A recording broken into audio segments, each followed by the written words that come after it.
This is Paul Nobles from Eat to Perform. I am sitting here with April Blackford. April, do you want to say hi to everyone? Hi, everyone. I feel like we need fancy like podcast music now or something, like we're doing it wrong. Um, so anything interesting happening, going into I don't know if we're supposed to like pretend that these podcasts aren't chronologically happening, but right now it's very close to Christmas time, and so it's kind of stressful around here in Eat to Perform land. Trying to get ready for the new year, and that's actually what the majority of this podcast is going to be about. Anything happening in your world, April? Just busyness. I had my country Christmas with my sister yesterday, which consisted of shooting pool, shooting guns, and riding the gator through the wood swamp. Oh my God, that's hilarious. The yeah, nothing like that happening here. We actually, my wife had book club, and so I walk in, I dropped my daughter off at skating, came back home, uh, came into the kitchen to grab something to eat, and I hear my wife talking about, she's like, yeah, when we were in Aruba, and I was like, oh man, I know where this is going. And so I'll tell you guys the story before we start getting into some of the habits for next year. But basically, uh, for those that don't know, I played poker professionally for a number of years, and it's sort of interesting because I think people glamorize the lifestyle, because of movies or something of that nature. I can just tell you that it was not very glamorous the good majority of the time. There were some funny stories that came from it. I'll just tell you that the good majority of people are broke a lot, and they have a few people that do well. There's a number of people that are obviously kind of contributors to the bigger pool. I was not like a huge shark or anything like that, but I did well for myself. And I sort of lived on the periphery. And so the story that I'm going to tell you guys about is the story that my wife was telling the ladies from book club. So we went out, and for those that don't know, I don't drink alcohol. And so we were out at a club, but I do like going to nightclubs and having a good time and stuff like that, right? And we were there, and pretty much like if you know who poker players are, they were there with us at that time. So, virtually anyone that you can think of, I probably have their phone number, not because, we're like best of friends or anything like that, but that was just sort of how poker worked, and made these relationships. They were somewhat casual, and some of it was based on games that would need to be played or whatever, or some of it was just like chance encounters that you would have had, similar to the one I'm going to describe. So we were out at this club, probably there for 3 to 4 hours, and we had a rental car, and I was ready to leave, and I see like this group of guys that actually went on. One of the guys actually 2 years ago, I think, won $25 million in a poker tournament. So that was a pretty big deal. And there's been a number of them that had a number of successes, and so this was sort of early on. I think it would have been like 2006. So not many people knew of all these people at this point, and they all went on to do great things. And so as we're leaving the club, the guys asked me if I want to go to the other side of the island, and I knew that the other side of the island was basically where there were whorehouses, right? And so I was like, no, I don't really have any interest in that at all. And I have to tell you guys, like, the being around Vegas and being around that lifestyle a lot, you know, strip clubs and like whorehouses and stuff like that, I think are possibly the grossest, yuckiest scenarios you could ever be involved with. But it was very clear to me, as the one person that doesn't drink, that all these guys that drink were going to get into a car and go to the other end of the island. And then, we were going to see like, 6 dead poker players. So I felt, some level of responsibility as like the one clear-headed person to sort of, kind of make the situation safe as possible. And so we drive to this other end of Aruba. No one really knew like what to expect, where to go, So at one point, and I mean, in some ways I wish I could tell you guys who these people were, but it wouldn't be fair to them for me to do that. But you have literally one of the biggest names in poker yelling out the window, where can we find whorehouses, right? And so it was kind of hilarious to be the driver in this scenario. And then the only thing that I can say is that someone did direct us to where the whorehouses were, and I sat like in like this main area. I don't really know what went on. I mean, I assume what went on, right? But I just remember being like the most uncomfortable thing in the whole world, right? So then I drive everybody back to the main hotel, and I go into my hotel with my wife and kids, and I say to my wife, like, hey, I just got to tell you, because this might come up, like, we were just at whorehouses. And she was like, really distraught by it. I tried to explain the situation. It definitely bothered her for a short while. And then, I was like, I don't know what you expected me to do in that scenario, but I just wanted to make sure that these people were safe. So that was the story that she was telling. I'd love to tell you that it's my only experience with hookers and things of this nature, but when you're, maybe I mean, if people are interested in these stories, I can tell them, over and over. But, in that world, that type of stuff was common to have, like the women of the night or whatever, they sort of live off of the economy. Okay, so I have one other story really quickly. So we played at a game locally. This was before like poker became a big deal, and young people were playing poker online. I was probably in my early 20s, and occasionally in this local game, there would be, a couple guys, and they would, turn on the television into like racy channels on cable. And I was like, guys, you know how this is going to end up. And almost always the game would end up bad, because like half of the people at the table would then leave and go seek out, women that they could pay to be with. So just to give you some idea of like, it ain't this glamorous lifestyle where there's, women trying to be with you. If they're trying to be with you, basically they're trying to be with you for pay, right?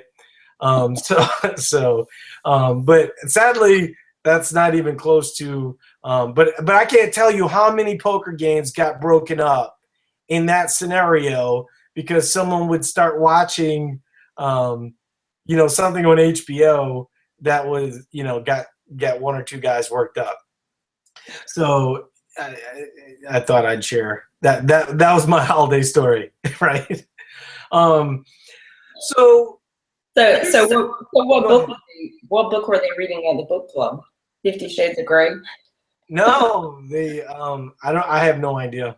And the fact that they call it book club, I think is funny, because it's not book club, it's wine club.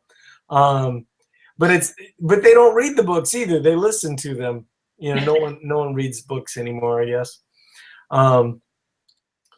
So one of the things that we wanted to talk about today that's coming up a lot in group coaching, if you're not familiar with Eat to Perform, you're probably like, what the heck did I just turn on here?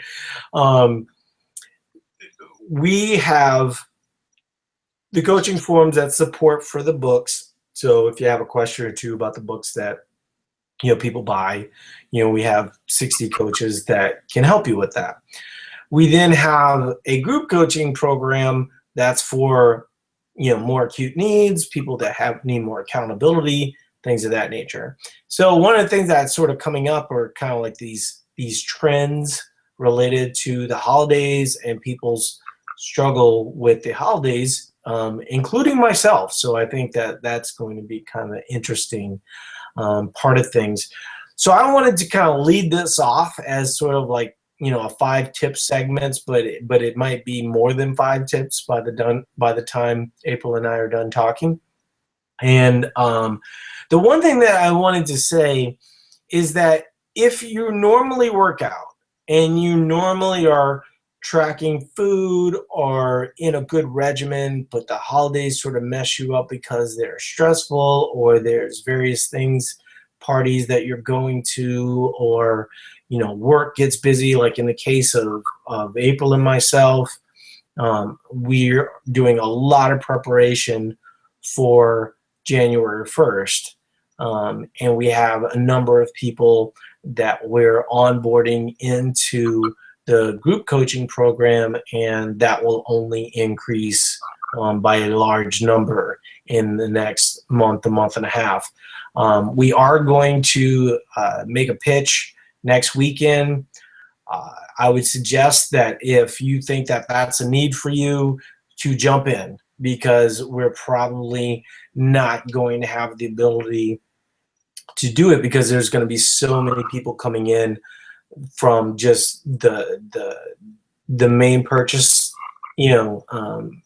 avenue, that they're going to put a huge demand on the system. So if you've been kind of a long time Eat Performer and you've been thinking of joining group coaching, doing performance focused fat loss or whatever, this is a good time to do that. So the one thing that I wanted to talk about is that when you are out of a cycle of, you're going to the gym good, you're eating good, things of that nature, and you sort of break the cycle a little bit, part of the advantage that you have coming back is that your body remembers how strong you used to be. And so you can get back to that place relatively easily. But I think more than anything, that your people view it as a negative, like maybe my cardio has gone down, or maybe I'm not as strong as I was, a couple of weeks ago, because obviously I've got a lot of things on my plate. What I wanted to say to people in that scenario is that the best advantages you get when you work out are when you're deconditioned. So what I think happens for a lot of people, and we're going to really make a big push for this going into 2016, is people view the way that, December happens for them as kind of this negative thing. And actually, it's quite positive if you look at it from the right perspective. Because when you're deconditioned, you're obviously going to make the biggest improvements. And so don't look at it as sort of this net negative because you had to prioritize different things in your life. I think that that's actually one of the enduring messages of this, is that whereas most other systems are kind of, wanting you to be more rigid all the time, and if you could just stick to this one rigid system, you would see results. We're actually making the argument that those rigid systems are the things that are causing the problem. And so when you look at a non-rigid system and you say, well, okay, how can I use that to my advantage? Well, like I said, in the case of January, you're coming back, you're getting into more of a flow like you used to be. And so therefore you're going to make more gains as it relates to muscle mass, more gains as it relates to work capacity, and all those things are a good thing. So, rather than looking at it as a resolve to eat less or a resolve to go to the gym 5 times, the true resolution should be to accept life on life's terms. And as you accept life on life's terms, realize that what you view as a negative can be turned into a positive if you look at it the right way. What are your thoughts on what I'm saying there, April? I agree, and I think ultimately it's kind of about focusing on the big picture rather than, I need results right now, and then getting back to the restricted behavior. And I think the big issue is being more flexible throughout the holidays, and then ending up with guilt. You get a little bit of bloat. A lot of people think it's fat, when in the reality it's just bloat, it's just inflammation, and just getting back into your normal routine, for a consistent 2 weeks, and you'll likely be right back where you were before, the holidays. So. Yeah, I think the other thing too that, when you exercise from a place of guilt, or when you do something out of regret for something else, there's not the same level of, I don't want to say joy, but like resolve to just continue on that path. One of the things that we try to get people to do is do something that they enjoy. Not every single thing that you do that's going, maybe you wouldn't enjoy logging food, or maybe you wouldn't enjoy doing some level of metabolic conditioning. But when it contributes to an overall system, like for instance, if you were a weightlifter and we told you that some level of metabolic conditioning is going to help your rest and recovery, and therefore you're going to get stronger as a result. Well, you might not like the metabolic conditioning piece, but it serves a role, right? I think that that's a much better spot than coming at things from the standpoint of, oh, I weigh 4 pounds more. When April, says inflammation, the reality is we're talking about water, and so, realistically, if you can just kind of clean things up, mix in a salad, after the holidays, you will probably be fine. I will also say that if you go to a standard gym and you're not looking for the treadmills, the weight section, they're going to be open, right? There's not a whole lot of people, looking to get into that spot. And I think that, we've obviously made that case that there should be some level of resistance training as part of your overall package. That's the other thing too. I don't know how much we're going to go into, counting these tips, but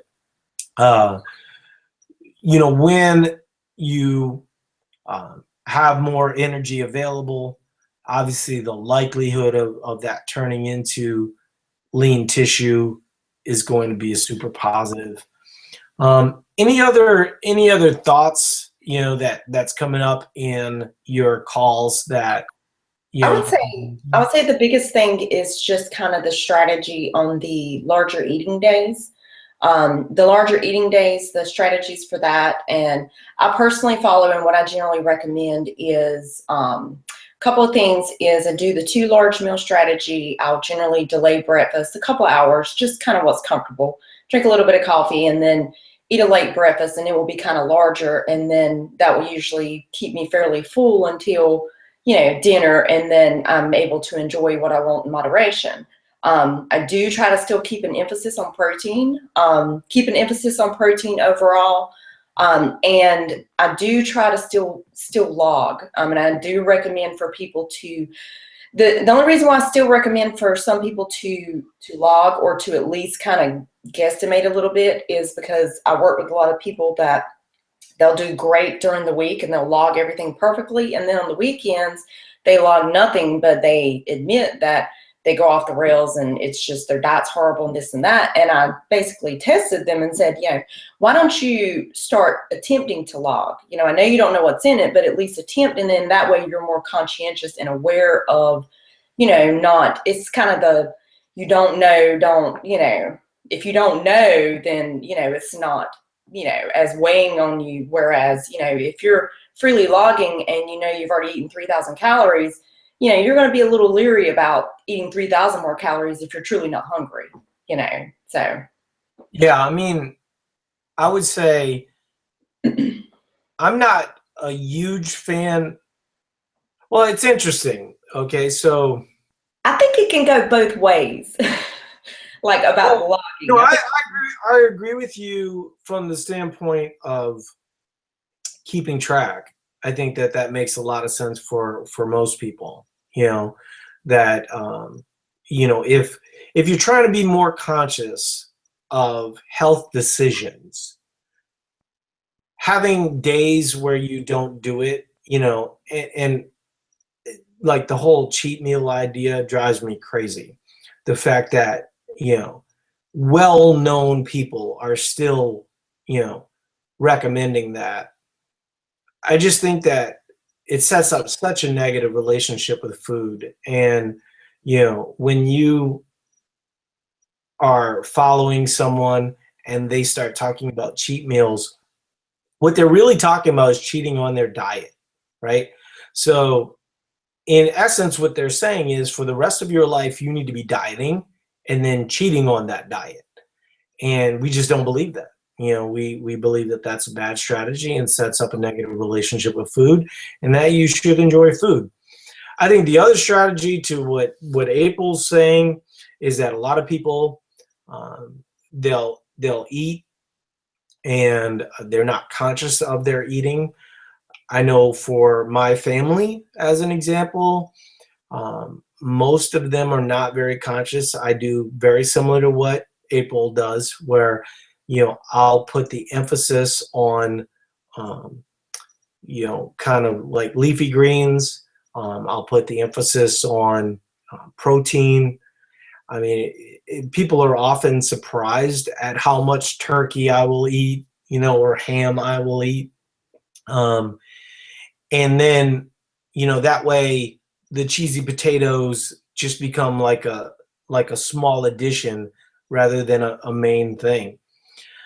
But I do see, family members, I mean, for you guys that don't know me, I don't really like push, nutrition advice on my family. I think that would be kind of a shitty holiday, right?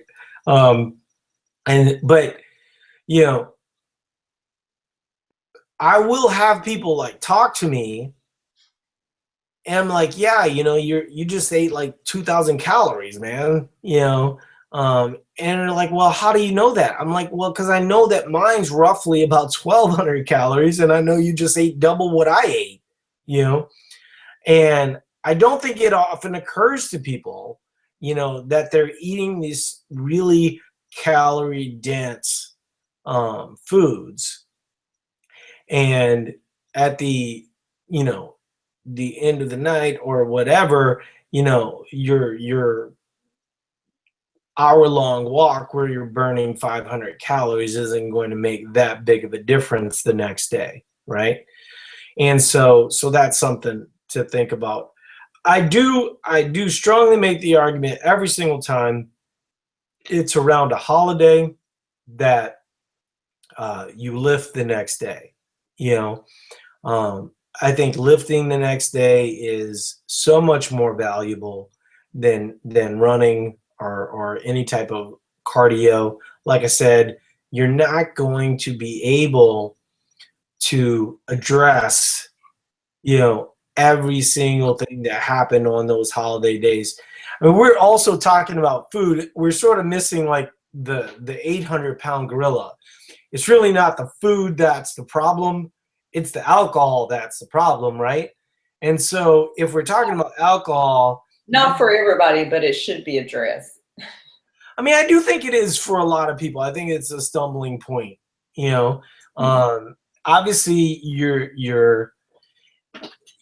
you're going for effect, your clear liquors, your hard liquor is going to be, best bang for your buck from the standpoint of calories and then effect, right? Wine's probably a close second. Red would be better than white. Beer is something that's very easy to overconsume. I don't think women struggle with beer near as much as men. And then when men start drinking beer, all of a sudden, like the 2,000 calorie plates start to happen too. So they put themselves in storage mode. Basically, alcohol is going to be viewed as a toxin in your bloodstream. That's part of what gives the tipsy feeling, right? And so, if you can sort of separate the food part from the drinking part, that's probably to your benefit. If you are going to be drinking, or if you're going to be drinking beer, I would probably stay away from like some starches, things of that nature. Maybe go more protein, more leafy greens, and then, kind of do your thing in moderation. A couple, microbrew beers, not going to be a big deal.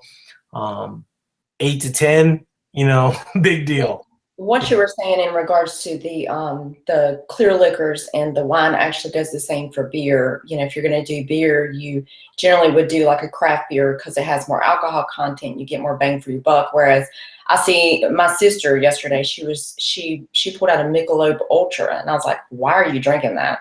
I'm like, seriously. I'm like, it's going to take you like 14 of those to equate to like 3 good beers if you like beer. You're just better off because in the long run you're going to end up consuming more calories with those Bud Lights or the light beers or the ultra low carb beers than you are with just actually doing 3 good beers. Yeah, I think the other point, I think this is sort of the difference in our point of view than the other people out there. First of all, if you eat to perform regularly, your metabolism is going to be humming along. So you're not going to have these days where you're eating 1,200 calories, then all of a sudden, you're 3,000 calories and your body doesn't know what to do with it. And then, you're going to have diarrhea-like symptoms and all this other kind of stuff. Your body doesn't want to deal with that kind of stuff. But having, one day, where you're going to have a little bit of excess is really not going to end up as storage. When we're talking about even 1 pound of calories, 3,500 calories equals a pound. It doesn't necessarily equal a pound of fat, right? It could equal a pound of muscle. It could equal glycogen stores. It could, be a lot of different things. It's not going to necessarily just go to fat storage. So I think that that's one thing that people need to consider. I think the other thing is that, 3,500 calories is a lot of calories. So the thought process of consuming 3,500 calories, even if you did consume 3,500 calories, which would be really difficult to do in one meal, you are burning X amount of calories, throughout that day, so that's not going to represent, excess. And even that excess does not represent fat storage. So that's a little bit of the misconception. We should talk to like new people that basically, if you're consuming carbohydrates, and we suggest that you should have some level of carbohydrates in moderation, they do require some level of water to process, roughly 3 to 4 times the amount that the grams of the carbohydrates is. And so oftentimes if you see 3 or 4 pounds up, it's just the added water that hasn't been processed out yet. So if you wanted to have a day the next day where you focused a little bit more on proteins, fats, and fibrous vegetables, you could certainly do that, and you probably would not die as a result. I don't even think that you have to go super low carb on that day, but that's something that you can consider. The other thing that I'm sort of a fan of, used to be kind of controversial, not near as controversial now, but I would have my weight training session normally is going to be in the morning because I can have more caffeine. You could then have lower carbohydrate consumption throughout the rest of that day. And because of your weight training, you are going to have that sort of draw on your body, and that will allow some of that water to be processed. So, or potentially loaded into your muscle. We talked a little bit about it. I don't know if it was in our coach's course, but when glucose loads into your muscle, it's not very likely that it gets released in the form of fat. And so that's one of the slight arguments for having carbohydrates post-workout or some level of pre-workout carbohydrates. Any thoughts on that, April? No, I think you kind of hit it on the head. In regards to what you were talking about, loading carbs around your workout and then kind of cutting back for the remainder of the day. I think that can be a good strategy for some. I just think generally a lot of people, 2 days, 3 days later, all of a sudden they're posting, "Oh my God, I'm so hungry. I don't have any energy. Why am I so hungry?" And you kind of have to be conscientious and know what your strategy is, and know, you got to find the balance. If you cut back a little bit one day, you got to pick back up the next day, rather than, 3 days later, you're super, super hungry and then you overeat because you're hungry, so it's kind of washes out. Yeah, I have to say, I won't be doing that strategy. I'll just be eating normal. I'm going to lift weights probably the day after. It's basically what Christmas is on Friday. It's actually not Christmas. That we actually don't do Christmas really huge. It's certainly nowhere near Thanksgiving. Thanksgiving, we have our Thanksgiving, and then on Saturday we have another Thanksgiving.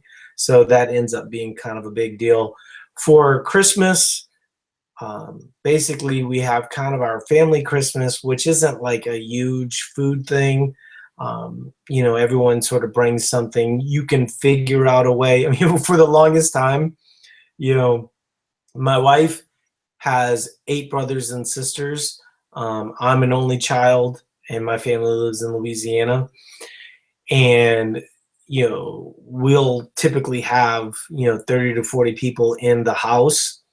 For the longest time, I used to actually, when the Eat to Perform first started, I would take pictures of what was being brought. And you know, I might take a picture this year, and I'm sure it won't be great, but I can tell you that within the time that Eat to Perform started to now, things have changed dramatically.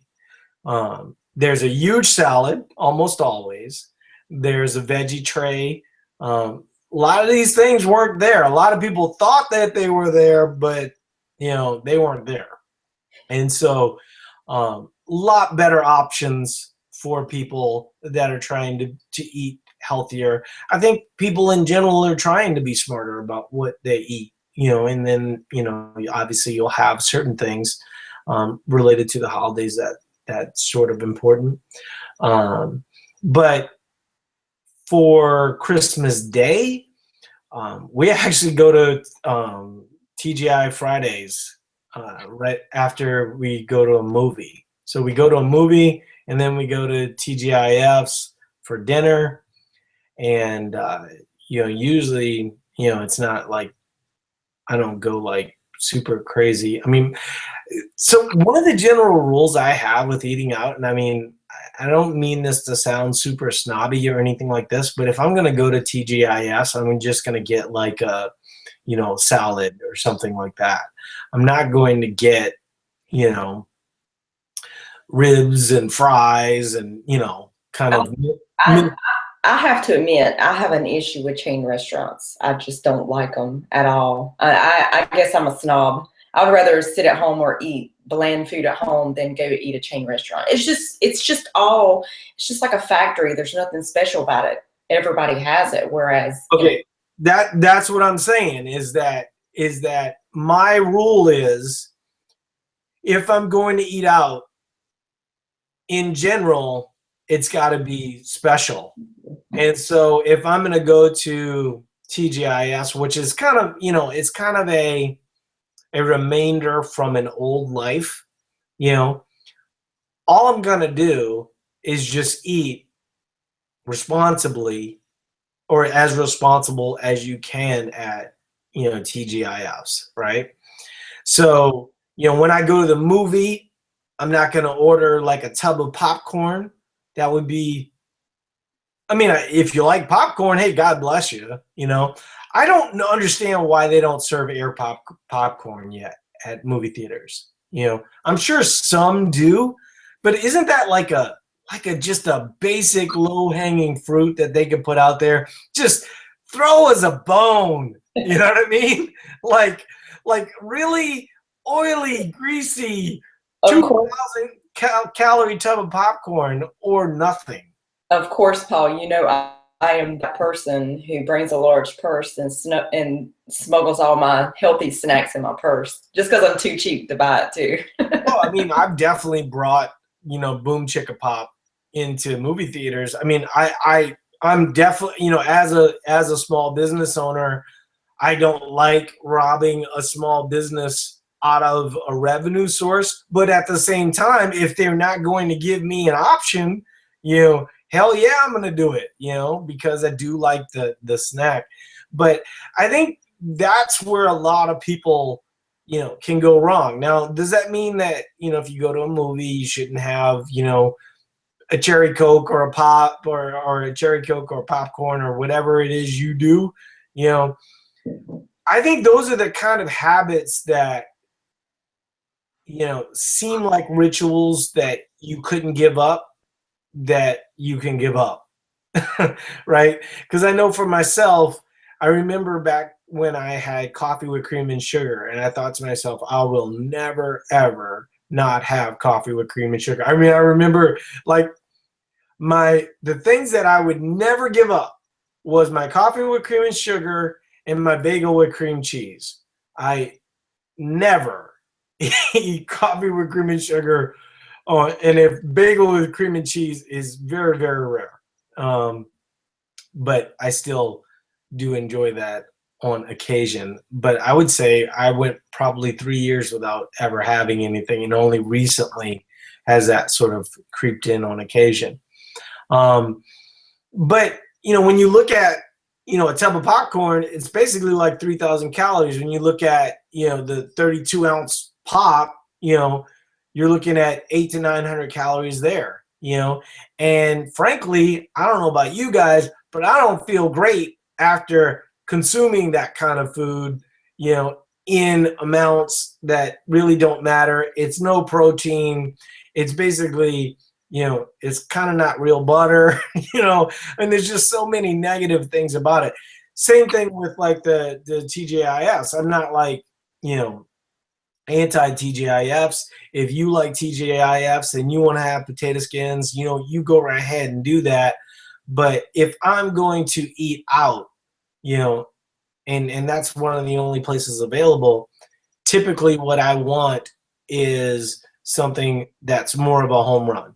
I mean, I post pictures of Black Sheep Cold Pizza, on Friday nights for a date night. That would be a home run. That's like the best pizza in the Twin Cities. So if I'm going to eat pizza, it's one of the best pizzas in the Twin Cities. So that's what I mean.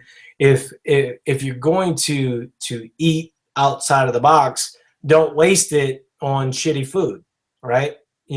Order good food, that, and when I say good food, I mean good food that you enjoy, not just, good for you food, or, roughly chicken and kale, right? That's always my go-to example for what people think is good for them. Any other, let's see, we have a question and we've got a little bit of time, so let's see. How do you get over coffee with cream and sugar? So this is how I did it, because I honestly did not think that I could do it. I went to iced coffee, and I didn't really like iced coffee, but what I figured out is I was putting the cream and sugar in. I mean, certainly, like if someone put cream and sugar in my coffee right now, I'd be drinking it up. Like it's still a nice treat. I mean, but it's like drinking a hot chocolate. You know what I mean? But what I found is I didn't really like hot coffee, and I didn't really like iced coffee either, because iced coffee is sort of like a condensed version of coffee, and it tended to be stronger. So this sounds kind of idiotic, but for me, this is what made the big difference, is that once I let my coffee cool, I realized that I could drink it and that I still liked it.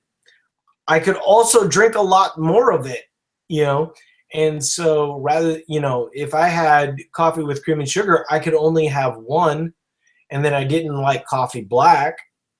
Now that I like coffee black, I can have 2-3 cups of coffee, So that was actually a big motivator, is having more than 1 cup of coffee was one of the reasons why I started liking black coffee more. But it did take me a while to get over that,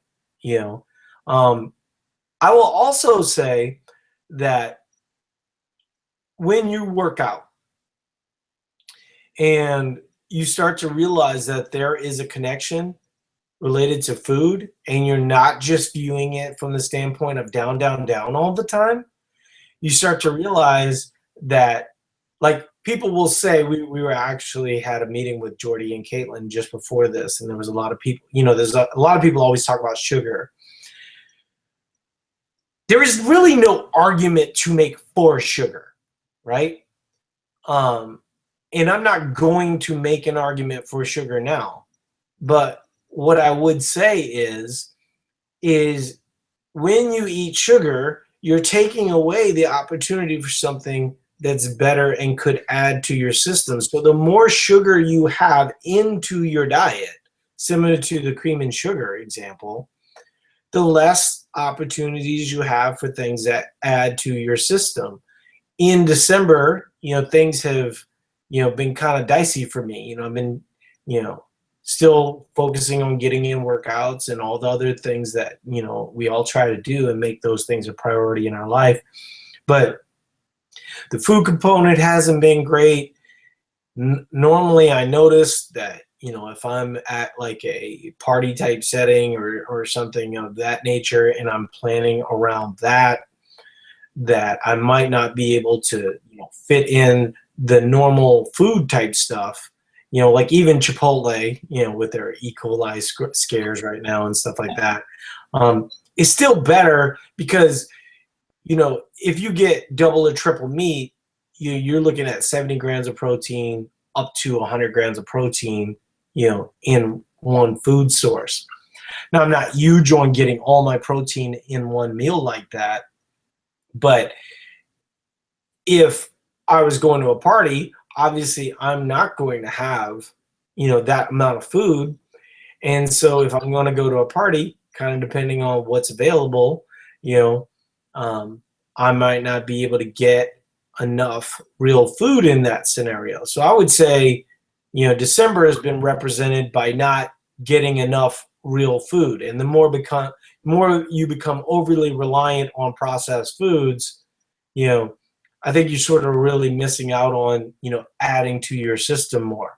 And so for anybody that thinks that we're not a fan of whole foods, you could not be more wrong, but we don't believe that demonizing, any form of food leads to a better approach. We think we can make a strong argument for whole foods without saying don't eat a lot of sugar, right? I mean, I think you're kind of a moron, right? Let me put it to you this way. If you're talking to people and you're telling people to not eat sugar, I think that is the most moronic argument ever. You really don't think that people don't know that sugar consumption is bad for them, right? Or that there's some level of negativity related to it. I think us making the argument that whole foods adds to your system more is much better than demonizing sugar. April, help me, I'm coughing. Sorry. I agree with the sugar. And am I?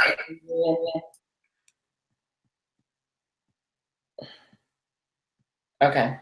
I agree about the sugars, and I do think that, like what you said, having a diet primarily with whole foods, your body's going to be healthier. Your skin's healthier, your hair's healthier, just nails, everything. You're going to feel better overall. I do think there's a difference between, you can eat a diet in whole foods and be able to enjoy 2 cookies after dinner if that's your thing, but, saving 700 calories for 16 cookies after dinner, I think is, a little bit different. Yes, some people follow and I'm not judgmental in any way, some people follow the if it fits your macros type thing, but I truly believe that your body will be happier and healthier with, primarily whole foods with, treats and things like that fit in, in moderation. Yeah, I just, once again, I agree with you that like something like if it fits your macros makes some sense, but the problem with it is that oftentimes it just ends up being dieting with shitty food, and most people that are talking if it fits your macros, they're not talking about it from the standpoint of maximizing work capacity, and they're not talking about it. They're just talking about fitting in their crappy food habits with less, and then losing weight as a result. That's awesome. I just don't know how strong those people will be, right? If they're not adding some level of food as it relates to their work energy output, then they're sort of missing the boat. I also think that if you're doing something like if it fits your macro strategy, there's no question in my mind that if you're cutting, that having a more whole food strategy helps with hunger signaling, and you're going to be a lot better off in that capacity. And that's one of the ways that we counsel our coaching folks, and we make sure that if you're going through a period, that we refer to as performance focused fat loss, because we believe that performance should not be neglected even in a period of cutting. What I think is sort of, one of the bigger problems that arise for people, going into like the new year, is they want to pay the price for bad decisions that they made over the 11 months. So basically how it works is, right, you have that 1 month where you were going to be really super conscious of how you eat. And then, within weeks, you decide, I don't want to sit on that treadmill forever. I'd rather just have some bad habits. And then all of a sudden, you've accumulated bad habits, stored body fat over the course of 11 months. And then the very next year, you try and atone for that. What we're saying is have a plan for those 11 months that's not so restrictive, that doesn't, require you to do things that you don't like to do, and then make it a little bit more of a lifestyle. I mean, when you look at the majority of what we do with Eat to Perform, it's really an argument for sanity. It's an argument for moderation. And people tend to see better results because they're never off the rails. When you go, to a really extreme approach, eventually, whether it's extreme exercise, in the case of extreme exercise, you're either going to get sick, you're going to get hurt. In the case of extreme dieting, you're going to get sick, you're going to get hurt, right? With Eat to Perform, those types of things don't happen, and the reason why they don't happen is because people have a plan for the periods where they aren't dieting, and then when they're in a deficit, the deficits aren't so extreme, and at the end of the day, you're addressing fat loss both ways, because when your calories are going up, you're seeing fat loss because you're building lean tissue when you're working out, and you're getting better at working out, and you're running faster, and you're lifting more weights, and all those types of things, they really add to your life in a way that, hating yourself lean never will. And I think you hit the nail on the head with what you said. Eat to Perform is basically a lifestyle change. It's a lifestyle. It's not, I need instant results in 2 weeks, or, it's a diet. It's a lifestyle. It's something that you can sustain forever. Yeah, I sort of hate the whole it's a diet, it's a lifestyle thing. Like, I'm not a fan of that, because most of the time when somebody says, well, I'm not dieting, it's kind of a lifestyle for me, I'm like, well, tell me what you eat. Well, I eat chicken, I eat kale, I don't eat sugar. It's like, that doesn't sound like a lifestyle. That sounds like a life of no joy, I said it was not a diet, not that it was a diet. Like, I feel like, I don't feel like it's a lifestyle. I feel like it's a lifetime, right? Where this is, what you were doing before, okay? If that worked for you, awesome, keep doing that. But if you're listening to us, it probably didn't, right? And so we can sort of free you from all that, because now, will you reach your goals?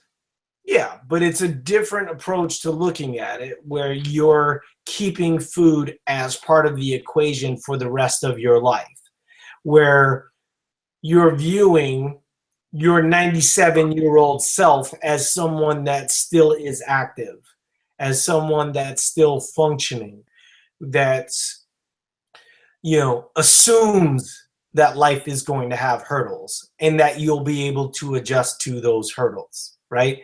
If you're looking at like a rigid system, the flaw in the problem is when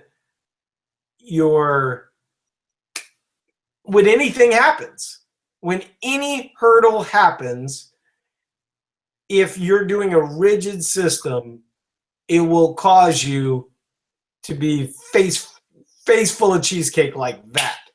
Right? if you're looking at it as a rigid system, then the flaw and the problem is you. You're the flaw. You're the issue. Yeah, because every single thing, I mean, death in the family, bad report card, like really anything that could happen, like if you're building a life that requires your life to be stress-free, hey, good luck with that. I don't think that that's going to happen, and I think that's one of the biggest reasons why the, success rate of dieting is so awful, is, people don't really view it. Well, first of all, every time I hear something, I still, to this day, I don't hear a lot of people talking about recovering from dieting. I don't hear a lot of people talking about having, maintenance periods in a real way. I think they give kind of like, lip service to it, so they'll have a book, and then 99.9% of the book is, this is what you should do. Like, we all don't know how to lose 10 to 15 pounds. We all know how to do that, right? The part of the book that's the point one is the most important part, right? That's the part that everybody fails on. The losing 10 to 15 pounds, we all know how to do that, right? It's the part where you normalize your system that I think is where Eat to Perform makes the biggest difference for people, And so when we're looking at 2016 and we're looking at, holiday eating and things of that nature, don't view, 8% or bust, right? Or in the case of a female, 15% or bust. Like, who really gives a shit if you're 15% or if you're a dude and you're 8%? I mean, there's a lot of 8% dudes that can't do like half the shit I can do. You know what I mean? Like, whoop-de-doo, you're 8%. I mean, I'm not going to say, when I was single digit body fat, and I may be single digit body fats in, the next 3 to 4 months, but it's not going to happen because, like, it will make my life infinitely better. I will be happy because of it. It will happen as a result of work. It'll happen as a result of wanting to get better at a sport. There will be a reason behind it rather than some made up reason that doesn't really, happen in the long term. When you look at the best physiques in most gyms, you ask them how often they work out and how many years they've put into that working out, and you're going to hear a lot, right? That's why we focus on performance. And that's why, I think, as we sort of shut this down, the one thing that I really want to make a big case for is the fact that, whatever athletic version you are, focus on just getting better towards your goals. Don't look at someone, compare yourself to them, and then, have that be the standard you're trying to measure up to. The only thing you have to do is get better than you were yesterday, and sometimes forgiving yourself for not getting better than yesterday, right? Because you're going to have those days. I would say most of December has sort of been like that for me, but I'm really excited about training for my competition in January. I've got my eyes on a few things. I certainly have not gone off the rails. I've just not been great with, kind of my meal timing and things of that nature. Some of my workouts have been a little bit more sporadic. That's fine. I still have my oars in the water. I think if you keep your oars in the water, you'll be fine.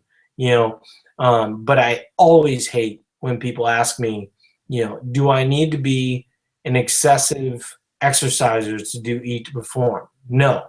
You could literally start from doing nothing and then, walk around the block and boom, you're eating to perform that day.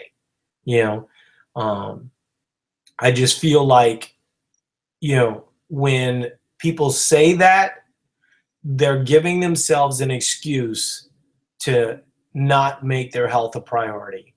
And I feel like if you can keep your oars in the water, you're making your health a priority. And that's what we're really about. And that's what, our team talks to people about on a daily basis. And I think, when you look at what we do, we're surrounded by a lot of joyful people. And, we try to kind of bring that joy, to the whole system. Did have one thing, I think, Aaron saying it's one of his favorite episodes so far. I feel like I'm ranting a little bit, I hate it when I get like super lectury guy, but towards the end, I really feel like this was something, I want when it's been about 8 years now since, I lost 80 pounds over the course of about 2 years, right? The best year by far was that third year, right? When I was just done. When I was done with all the bullshit and I was done with all, I'm glad I paid the price. The only thing that I would say that I've mentioned it many times, I regretted it doing it that fast, right? Because there was a lot of things I didn't know in that process that I had to learn. I probably lost more muscle than I would have liked.